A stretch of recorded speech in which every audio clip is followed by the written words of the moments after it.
송도교회에 오신 여러분들을 진심으로 환영합니다. 현장 예배에 오신 분들을 위해 마스크와 손소독제가 비치되어 있습니다.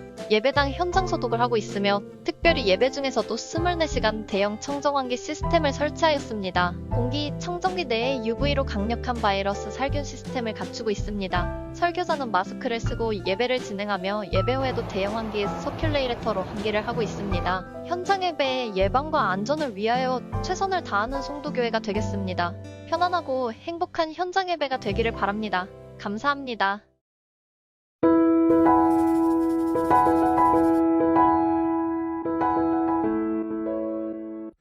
네, 성도님들 한 주 잘 지내셨습니까? 오늘 저희들은 또 교과 예배를 통해서 많은 은혜를 나누기를 원합니다. 오늘은 교과 4강인데요. 제목처럼 예수님을 위한 예물들입니다. 11조 외에도 드리는 헌물들이 있습니다. 여러분들이 감사 헌금 드리고 도르가 헌금 드리는 것처럼 이 성경에 있었던 시대에는 그런 성경 11조 외의 헌금들이 있었습니다. 그것이 예를 들면 속죄제였습니다. 내가 죄를 회개하고 하나님께 받은 은혜에 감사해서 드리는 예물이 있고요. 또 감사 제물은 뭐 하나님께서 나를 건강을 회복시켜 주셨다던가 뭔가 감사한 일이 있었을 때 특별히 또한 그런 부분을 표현하기 위해서 예물을 드렸습니다. 또한 가난한 사람들, 또 도와줘야 되는 사람들, 그리고 성전을 새롭게 건축해야 되는 그런 예물들도 따로 또 하나님께 드렸습니다. 이 예물들을 드리는 이유가 있었습니다. 11조 외에 드리는 예물들은 바로 우리에게는 또한 하나님께 관대함이 또한 필요했기 때문에 이 예물들을 드렸습니다. 그래서 오늘 이 부분에 대해서 함께 나눌 때 같이 은혜 받으시기 바라겠고요. 저희 기억절 말씀 읽고 시작하겠습니다. 같이 읽겠습니다. 내게 주신 모든 은혜를 내가 여호와께 무엇으로 보답할까? 내가 구원의 잔을 들고 여호와의 이름을 부르며 여호와의 모든 백성 앞에서 나는 나의 소원을 여호와께 갚으리로다. 시편 116편 12절 14절입니다. 네, 저희 그러면 오늘 제가 이번 주에 찾았던 한 기사를 보겠습니다. 많은 분들 중에 이런 질문들이 있었나 봐요. 예배 시간에 헌금을 반드시 해야 하나요?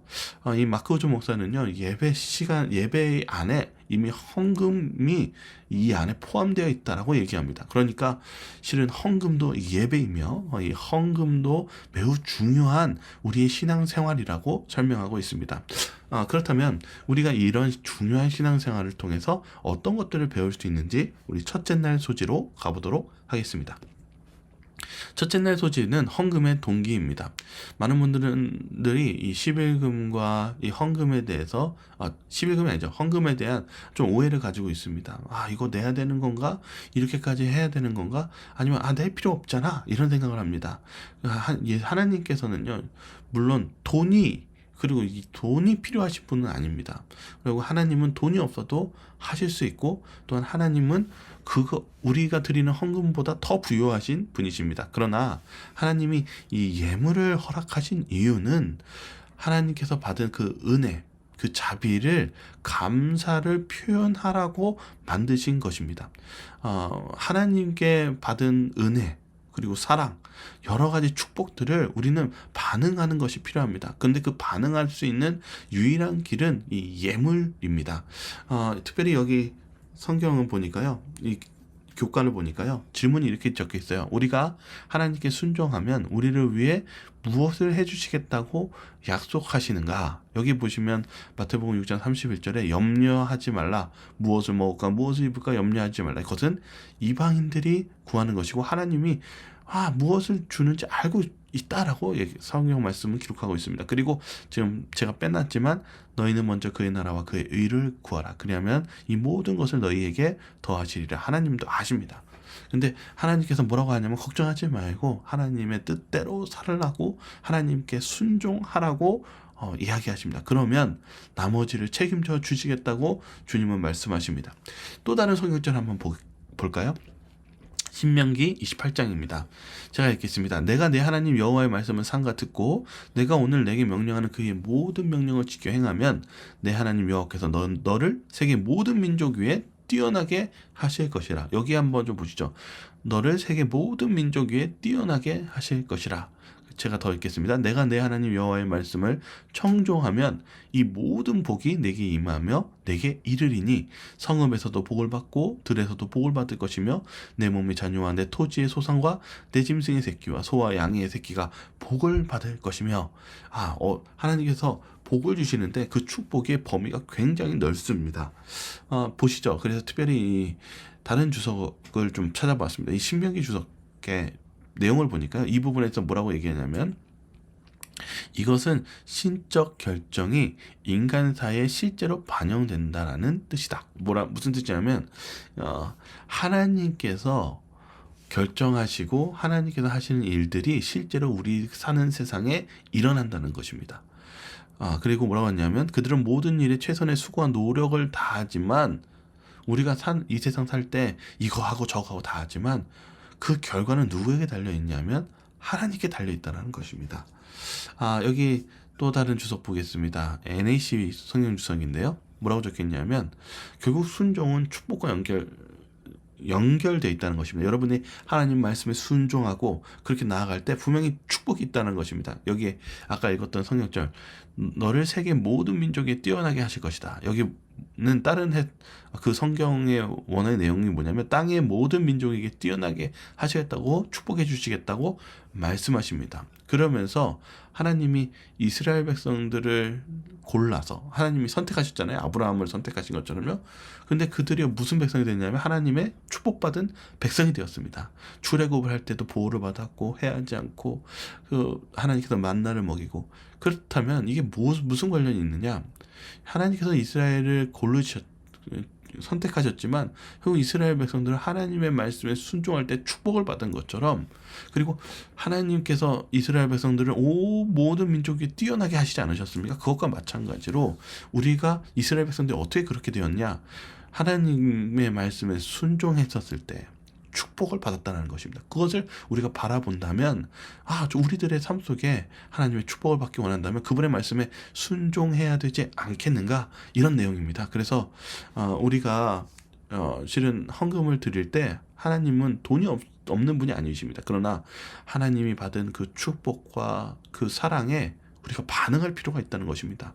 그 반응하는 것이 예물을 드리는 것입니다. 그것은 우리가 하나님의 사랑을 우리가 그분의 사랑에 반응하고 그리고 믿음을 나타내는 아주 구체적인 표현이라는 사실을 잊지 마시기 바랍니다. 그래서 헌금은 예배 외의 것이 아니라 예배와 함께 움직인다는 사실입니다. 묵상을 보면 이렇게 적혀 있습니다. 고린도후서 9장 6절과 7절을 읽어보십시오. 마음에 정한 대로 할 것이요. 이 뜻이 무슨 뜻이냐는 것입니다. 교과는 이렇게 얘기합니다. 헌금은 하나님의 마음을 움직이거나 구원을 얻기 위한 수단이 아닙니다. 우리의 헌금은 믿음으로 그리스도를 은혜의 구원을 얻기 위한 유일한 방법을 받아들이는 마음에서부터 흘러나오는 것입니다. 다시 말하면 내가 이거 냈으니까 구원해 주셔야죠 라고 아니라 하나님이 나를 위해 구원해 주시고 나를 축복해 주셨으니 그 감사에 의해서 드리는 것이라는 것입니다. 여기 또 다른 성경 주석 NICOT 주석을 보겠습니다. 이 부분에 대해서 뭐라고 설명하고 있냐면요. 자유롭게 기부되는 넉넉한 의연금은 풍성한 수확을 난다. 그러니까 헌금의 정신은 내가 억지로 드리는 것이 아니라 자유롭고 그리고 넉넉한 그런 감사에 의해서 드리는 것인데 이때 당시 바울은 고린도 교회 기부자들을 돕기 위해 기준을 제시합니다. 그것은 강제하려 내는 기부금을 마지 못한 것으로 내는 것이 아니라 하나님의 은혜는 자발적이고 자유롭고 아낌없이 주고받아야 한다고 설명하는 것입니다. 여기 고린도후서 9장 6절과 7절의 말씀은 우리가 강제적이고 마지못해 드리는 것이 아니라 은혜에 감동돼서 자발적이고 자유롭게 드리는 것이 이 헌금의 정신이라는 사실입니다. 그래서 저와 여러분들이 헌금을 드리는 것은 바로 하나님의 축복에 감동하여 하나님께 드리는 것입니다. 저와 여러분들이 그런 실천적으로 반응하는 그런 신앙을 함께 동참하셨으면 좋겠습니다. 여기 신문에서 크리스천 투데이가 있었는데요. 교회에 대한 어려움을 겪는 6가지 이유 이렇게 적어놨는데 교회 헌금은 경제 성장보다 뒤처진다. 아마 이게 이 통계 안에서 이 교회 헌금이 줄어들거나 아니면 성장하지 않는 문제에 대해서 기록한 것 같습니다. 그리고 밀레니엄 세대들, 특별히 80년대에서 2000년 세대들이 헌금에 회의적이라는 거고 얘기하고 있습니다. 그리고 헌금은 결국 치열한 많은 분야의 일부다. 이것에 대한 문제를 느끼는 건 교회만이 아니다. 다른 단체들도 이런 문제가 있나 봐요. 단체에 기부하는 것은 대부분 빌더 세대, 1945년 2년 태생, 다시 말하면은 좀 더 위의 세대들이 또 이 믿음의 신앙을 하고 있다는 것을 얘기하고 있죠. 조세법이 부유한 자선가들에게 불리하다. 세금을 많이 내는 그런가 봅니다. 그리고 출석률이 감소 추세. 교인들이 이번 코로나로 인해서 감소했기 때문에 헌금이 어려움을 겪고 있다고 하고 있습니다. 보니까요, 이 헌금에 대한 좀 문제점들이 발생하고 있다는 사실입니다. 이번 기회에도 이 헌금이 어떤 것인지 우리가 좀 자세히 알아본다면 이 헌금을 우리가 회의적인 그렇게 바라봐야 되는 것이 아니라, 그리고 그것을 하나님과의 관계 속에서 우리가 믿음과 신앙의 표현이라는 사실을 배워볼 때 우리가 이 헌금에 대한 참된 의미를 좀 더 파악하면서 더 기쁜 마음으로 드리는 그런 시도와 시작이 되었으면 좋겠습니다. 월요일 소지로 가겠습니다. 월요일 소지는 얼마나 드려야 할까? 신명기서 16장 17절에는 이렇게 적혀 있습니다. 각 사람이 내 하나님 여호와께서 주신 복을 따라 그 힘대로 드릴지니라. 여러분 이걸 보시니까 어떤 생각이 드십니까? 교과는 이렇게 이야기합니다. 우리가 드리는 헌금의 분량은 우리가 받은 축복에 비례해야 한다. 누가복음 12장 48절에는 무릇 많이 받은 자에게는 많이 요구할 것이요 많이 맡은 자에게는 많이 달라 할 것이니라. 여러분 얼마를 드려야 할까요? 그것은 여러분이 하나님께 받은 축복에 비례해서 드리면 됩니다. 여기 교과를 먼저 보기 전에요. 여기 하나 책 보겠습니다. AOTC 성경주석인데요. 이 뜻이 무엇이냐? 복을 받은 만큼 바치라는 것입니다. 그리고 신명기서 15장 13절에는 빈손으로 하나님을 뵙지 말라고 얘기하고 있습니다. 이건 뭐냐면 우리 신앙생활에 하나님께 표현하는 신앙이 필요하다는 것입니다. 어떨 때는 참 보면은요, 오늘 우리나라나 제가 이렇게 보면은 어떨 때 우리가 감사하다는 표현을 많이 안 하는 시대에 살고 있다는 생각이 많이 들어요. 근데 실은 여러분들이 다른 친구들에게 그동안 이걸 도와줬는데 고마웠어, 아니면 누군가 부모님한테나 그동안 저에게 음식이나 맛있는 거 해줘서 고맙습니다, 이렇게 말 한번 표현할 때 이 받는 분들의 기분은 어떨까요? 아마 감사하다는 말 들으면 싫어할 사람 아무도 없습니다. 오히려 더 기쁘고 더 보람을 느끼고 내가 더 열심히 일해야겠다 이런 생각이 듭니다. 그는 또 하나님께서 우리에게 얼마나 많은 걸 주셨습니까? 근데 우리가 감사를 표현하지 못한다면 하나님께 마음은 얼마나 또 아프시겠습니까? 우리가 실은 하나님이 주신 그 축복에 갚는 길에 이 감사는 물론 갚을 길이 아닙니다. 그걸 못 갚습니다. 그러나 우리는 최소한 우리가 표현할 줄은 알아야 된다고 생각합니다. 우리 신앙 속에서 여기서도 하나님께 받은 축복을 감사라고 이야기하고 있습니다. 그래서 이 성경 시대 때의 많은 이스라엘 백성들은요, 절기가 되면은 항상 하나님께 드릴 11금과 감사 제물을 챙겨서 하나님의 전에 갔습니다.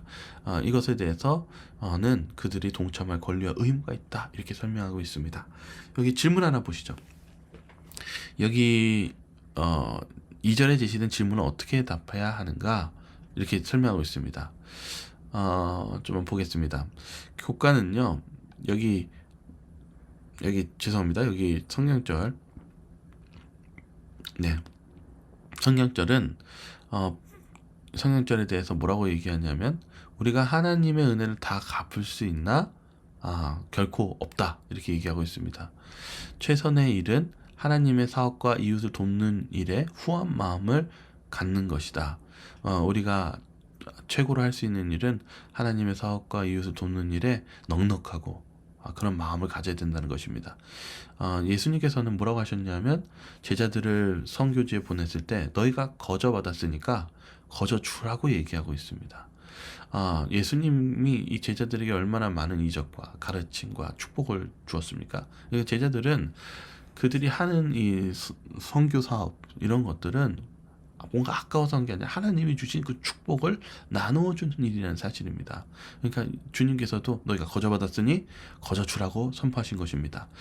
그래서 우리가 헌금을 통해서 무엇을 배울 수 있을까요? 그것은 우리가 헌금을 아끼고 내지 않고 뭔가 이렇게 우리가 세상에 집착하다 보면 이기적인 존재가 됩니다. 그러나 우리가 헌금을 주는 이 시작을 한다면 그것은 헌금을 드리는 예물을 통해서 우리의 이기심이 감소되고, 그리고 하나님께 감사와 기쁨과 그런 하나님의 품성을 닮아가는 그러한 이기심 없는, 그리고 그런 모습 속으로 우리가 변하는 그런 과정에 속해 있다고 설명하고 있습니다.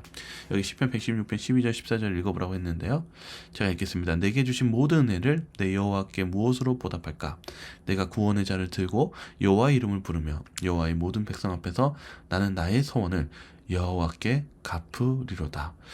여기 다윗이 무엇합니까? 하나님의 축복에 가만히 있는 것이 아니라 어떻게 하나님께 이 감사를 표현할까? 그것이 이 그리스도인의 정신입니다. 그리스도인은 하나님께 감사를 표현할 줄 알아야 됩니다. 그것도 우리가 축복에 비례하여 이렇게 표현하는 것은 헌금에 참여함으로 우리가 예수님을 닮은 이 품성을 개발하는 과정이라는 사실입니다.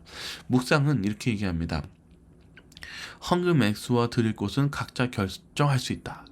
그러니까 여러분들이 금액은 여러분들이 각자 결정할 수 있습니다. 그런데 헌금을 드리는 것은 아주 중요한 거라는 것입니다. 그러니까 헌금을 드리지 않는 것에 대한 문제점을 지금 얘기합니다.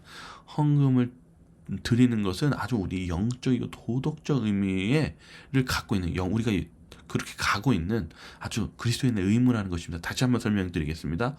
헌금을 드리고 드리지 않는 것은 큰 차이가 있는데, 우리가 헌금을 드리지 않게 되면 우리의 이기심이 커지고 이기적 동기로 가득 차게 됩니다. 그러나 헌금을 우리가 드리는 것은 우리가 무엇하는 것이냐면 우리의 도덕적 영적인 그 상태를 살리는 일이라는 것입니다.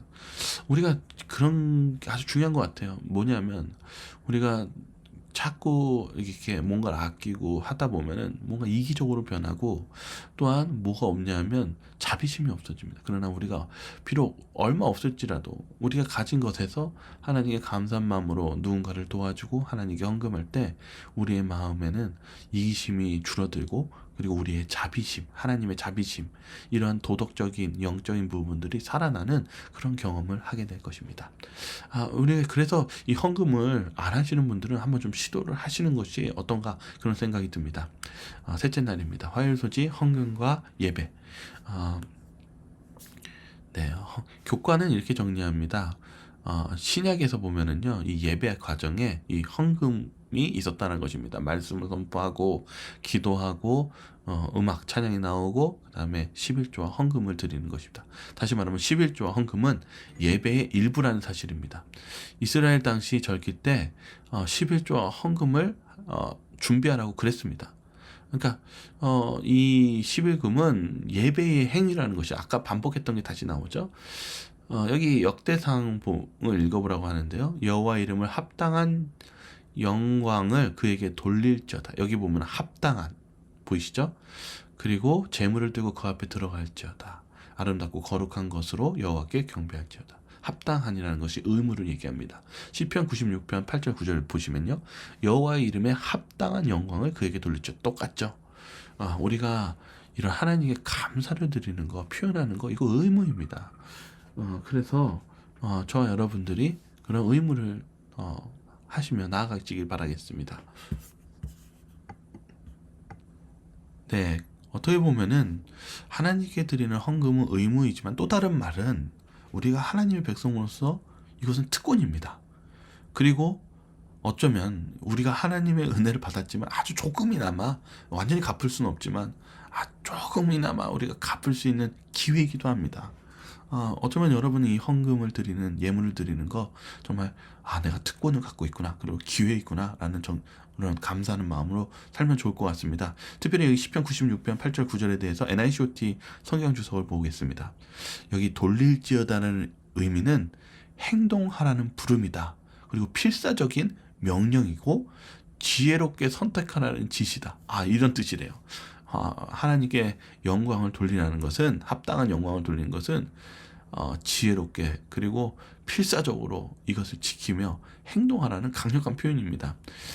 그리고 뭐라고 적혔냐면 하나님의 영광과 힘에 합당한 걸맞는 찬양을 드리라는 것입니다. 그러니까 감사를 우리가 표현하는 것이죠. 오늘 여기 화요일소식 기도를 보면은 좀 우리의 설명을 이해를 돕습니다.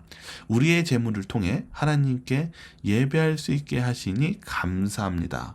제가 가진 것에 많든 적든 하나님께서 베풀어 주신 축복의 분량에 따라 11조와 각종 헌금을 잘 구별하여 드리는 충성된 청지기가 되게 해 주시옵소서. 네. 참 우리가 이 정신이 필요하고 이런 기도 제목처럼 나아가시기를 바라겠습니다. 수인 소지로 가겠습니다. 하나님께서 우리가 드린 예물을 기억하심. 여기 성경절 보겠습니다. 마가복음 12장 41절 사건은 예수께서 헌금함을 대하여 앉으사 무리에 어떻게 헌금함에든 돈 넣은가를 보실세 여러 부자는 많이 넣는데 한 가난한 과부는 와서 두 랩돈 곧 한 고드란트를 넣은지라. 예수께서 제자들을 불러다가 이르시되 내가 진실로 너희에게 이르노니 이 가난한 과부는 헌금함에 넣는 모든 사람보다 많이 넣었도다. 하나님께서는요, 금액이 많고 적음에 상관없이요, 우리의 자원하는 마음을 보고 계십니다. 지금 예수님도 지금 보고 계시죠.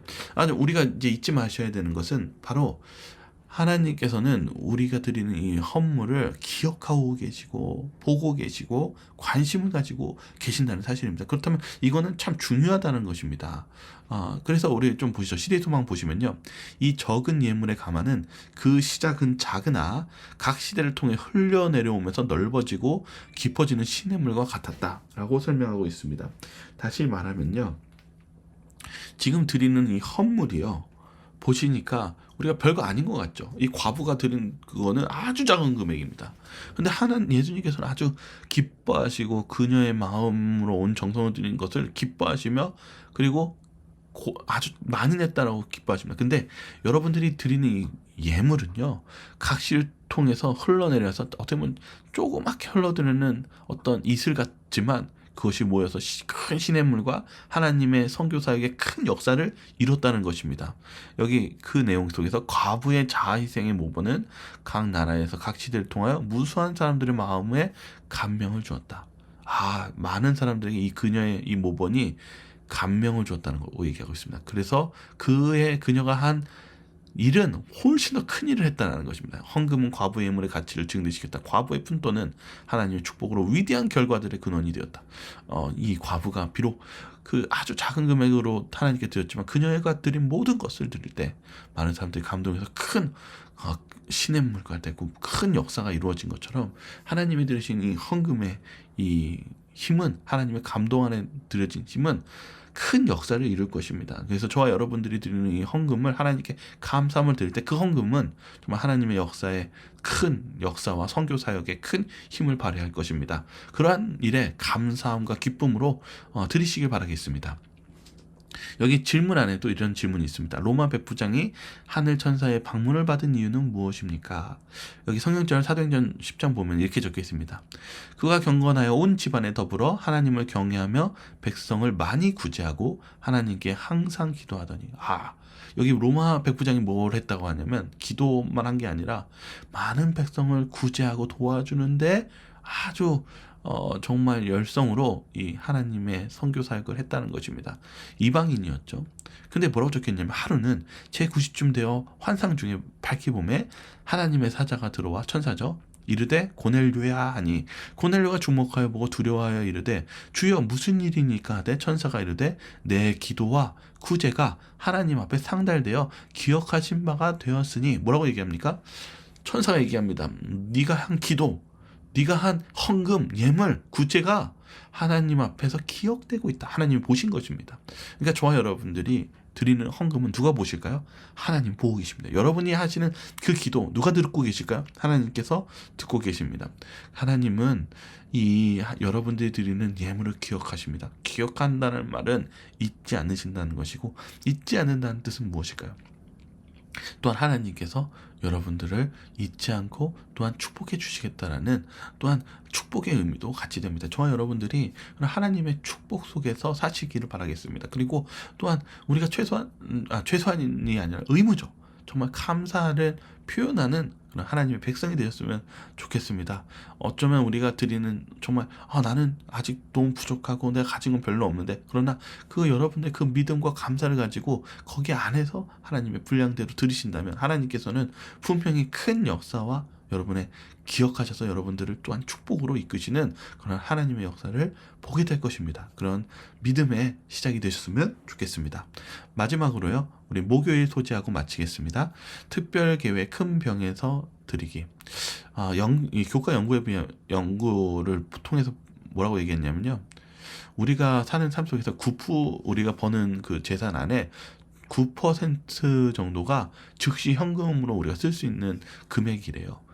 대부분, 근데 문제는 실제로 우리가 거의 10% 가까이 쓸 수 있는 현금이 있음에도 불구하고 많은 사람들은 작은 병을 들고 있대요. 이게 뭐냐면 그거보다 더 적게 하나님께 헌금을 드린다는 내용입니다. 그런데 이 성경 안에는 큰 병을 드리는 이야기가 있다는 것이죠. 아주 유명한 사건인 이 마리아입니다. 마리아가 얼마나 큰 금액을 들였습니까? 300데나리온, 다시 말하면 1데나리온은 하루 품삯인데 거의 1년치에 가까운 엄청난 금액을 하나님의 발 앞에 깨트려 드렸습니다. 그 마리아는 예수님의 사랑에, 구원에 감동하고 감사해서 드렸습니다. 그때 예수님이 사람들이 막 웅성하고 화낼 때 이건 잘한 일이라고 하면서 하나님, 이건 기념할 일이라고 하며 그녀를 칭찬해 줍니다. 아주 중요한 정신이 들어가 있죠. 뭐냐면 바로 우리가 하나님의 축복에 감동해서 드리는 것이 예물인데 그것이 이 마리아가 한 행동이었다는 사실입니다. 그러나 반대로 가룟 유다는 어땠습니까? 예수님을 은하 겨우 30에 팔았습니다. 자신의 영혼을 헐값에 판 것입니다. 저와 여러분들은 어떻습니까? 우리가 어떤 가치에 의해서 사시는 삶을 사시기를 원하십니까? 우리를 영원한 생명을 구원하신 예수님의 사랑에 감동해서 드리는 이 모습, 이 정신 속에서 우리가 마리아와 같이 살아야 되지 않겠습니까? 반대로 우리가 세상에 너무 집착하며 산 동안에 우리가 예수님에 대한 가치를 은하 30이라는 작은 가치로 바라보면서 우리의 영혼을 헐값에 파는, 그리고 그러면서 우리의 영생을 잃어버리는 그런 슬픈 결정을 하는 가룟 유다의 모습을 통해서 저와 여러분들은 어떤 생각이 드십니까? 저와 여러분 모두가 이런 마리아를 바라보시면서 정말 하나님께 드리는 참된 사랑에 반응하시는 저와 여러분들 되시기를 바라겠습니다. 여기 묵상은 이렇게 적혀 있습니다. 신약에는 바나바의 헌신과 활동이 28번 기록되어 있다. 우리는 그를 바울의 동역자여 위대한 선교사로 기억한다. 그러나 이와 같은 평가의 기초가 되는 내용이 성경에 그가 처음 등장하는 사도행전 4장 36절 30절에 기록되어 있다. 우리는 여기에서 그가 드린 큰 병에서 드린 예물을 보게 된다. 내 보물이 있는 그곳에는 내 마음도 있다고 하신 예수님의 말씀에 대한 얼마나 강력한 신뢰인가. 정말 저도 이런 생각이 듭니다. 니고데모 같은 경우도 처음에 예수님을 만나러 갔지만 결국은 고민하는 가운데 떠나지 않았습니까? 그러나 예수님이 십자가를 바라보고 그가 부자였고 정치가였지만 그가 예수님의 십자가를 바라보고 완전히 변화됐습니다. 그리고 그가 가진 예물들을 가지고 예수님을 장사를 치렀습니다. 우리가 가지고 있는 마음에 누가 계시는지가 참 중요한 것 같습니다. 우리의 마음속에 세상적인 것에 너무 마음에 쏠려 있다면 아마 우리의 마음이 그대로 행동으로 옮겨질 것입니다. 그러나 우리의 마음에 예수님을 모시기 바랍니다. 예수님은 여러분을 구원하시고 여러분에게 모든 것, 이 세상에서 가질 수 없는 가장 귀한 축복과 또한 구원을 선물로 주셨습니다. 그런 좋으신 분께 우리의 마음을 두시고 그리고 또한 우리의 감사에 반응하는 그런 그리스도인이 되었으면 좋겠습니다. 그럼 저희 기도하고 마치겠습니다. 사랑이 많으신 하나님 아버지, 오늘 저희들 또한 예물을 통해서 이 예물의 정신이 얼마나 중요한지를 다시 한번 배우는 시간이 되게 해주셔서 감사합니다. 주님, 저희들이 항상 이 예물의 관대함이 필요한데 저희들이 그런 관대함을 표현하기 위해 그런 예수님이 주신 축복을 우리 다시 한번 재점검하고 되돌아보는 그런 시간이 되게 하여 주시옵소서. 항상 저희들의 신앙생활 속에서 항상 하나님께, 예수님께 감사를 표현하는 그런 백성이 되게 하여 주시옵소서. 저희를 사랑하시는 예수 그리스도의 이름으로 간절히 기도드리옵나이다. 아멘. 네, 감사합니다. 행복한 저녁 되시길 바라고요. 저희는 또 다음 시간에 찾아뵙도록 하겠습니다.